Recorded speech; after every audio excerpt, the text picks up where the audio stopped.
Why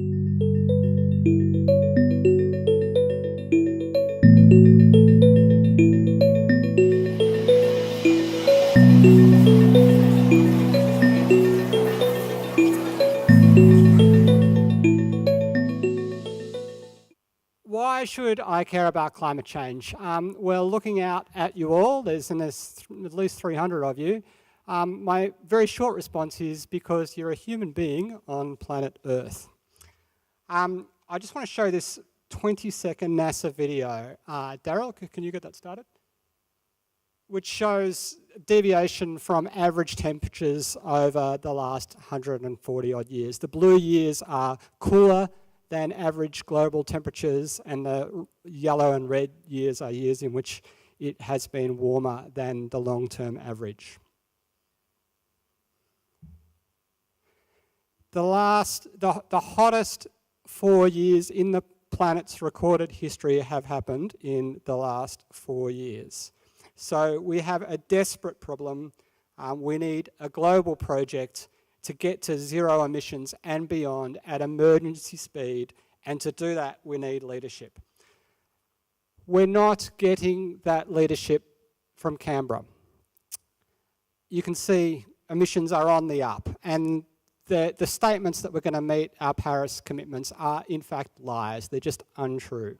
We have 25 days till a state election, and I'm going to attempt to summarise ridiculously quickly where each party's at as the election fast approaches.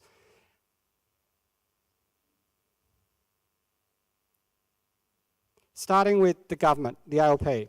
So in the last 4 years, the ALP has passed the Climate Change Act, setting a target of zero emissions by 2050, and has set a target of 15 to 20% emissions cuts by 2020, which we look like we'll achieve. Early next year, they'll announce 2025 and 2030 emissions reductions targets based on a 1.5 and a 2 degree carbon budget. They've increased coal royalties, they've increased mine rehabilitation bonds, leaving a better situation for local communities who've been experiencing coal mining. They've legislated a renewable energy target, up from about 12% when they came into government to 40% by 2025. And they've already brought online the first batch of 3 wind farms and 3 solar farms to deliver over 900 megawatts towards that 5,000 megawatt target, which Ernst & Young says would create 9,000 jobs, cut climate pollution and lower energy bills. They've increased solar feed-in tariffs.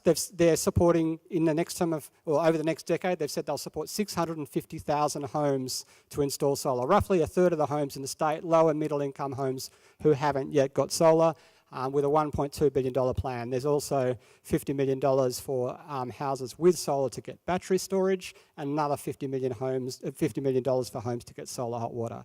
They've strengthened the EPA. They've banned unconventional gas and fracking. They've urged stronger action on climate change at the national level, and they've increased Victoria's energy efficiency target. On the downside, they're encouraging gas exploration offshore. They've put $50 million of taxpayer money, along with the feds, another $50 million, towards a coal to hydrogen project, and they've made no progress in protecting our carbon-rich native forests. But all in all, there's a pretty good record there, and perhaps most importantly, they've overseen and managed the closure of 3 of 6 of Victoria's coal generators. The 2 early ones that closed, Energy Bricks and Anglesea, and then Hazelwood. And that's a photo of the last Hazelwood boiler shutting down in March last year. And they managed that process really well with a $270 million state investment. And today in the Latrobe Valley, the Premier was announcing a plan, or a factory will be opening next year in Morwell, employing 500 people manufacturing electric vehicles. Hazelwood employed 450 workers. There'll be more people in Morwell manufacturing electric vehicles in the next 12 to 18 months than there was employed directly at Hazelwood. So by moving quickly, opposition's track record. So I'll start with the positives. They've promised to provide $10,000 grants to help 700 state schools install solar.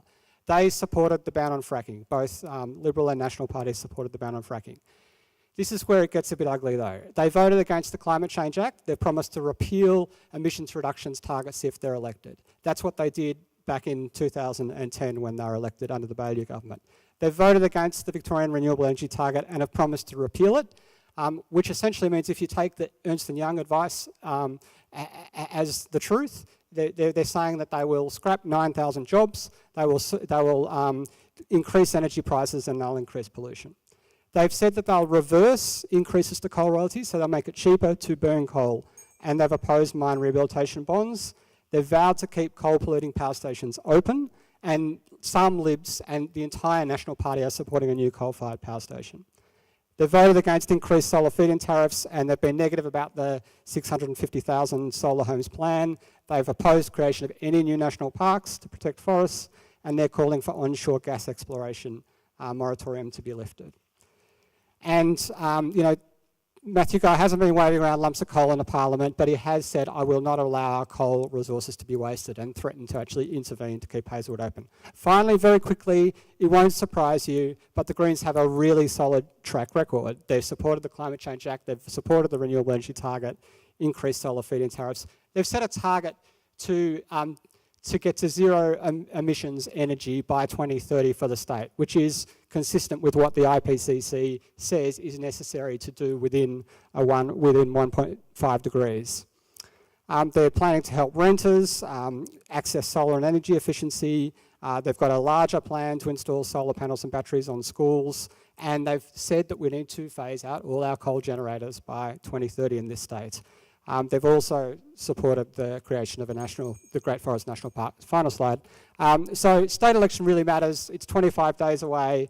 Victorians overwhelmingly support action on climate change and to support renewable energy. Sustainability Victoria has done very deep polling of Victorian attitudes. It's a government body. They found that 4 out of 5 Victorians think climate change is an issue that requires urgent action. 93% think the state government should be doing more on climate change, and 85% of Victorians strongly support the Victorian Renewable Energy Target. So it's pretty strange that some parties are planning on having a policy different from where the majority of Victorians are at. This election's a chance to embed and extend gains for the environment or see them reverse. Victoria will be really important in the lead up to a federal election early next year, and there's a chance to replicate the leadership record that we're starting to build on climate change with a leadership agenda on protecting nature. I've put an address there of a full party scorecard, which includes every single announcement made by any of the parties. And also on that website, the Repower website, there are details of how to get involved in dozens of activities through to the state election. Thanks very much.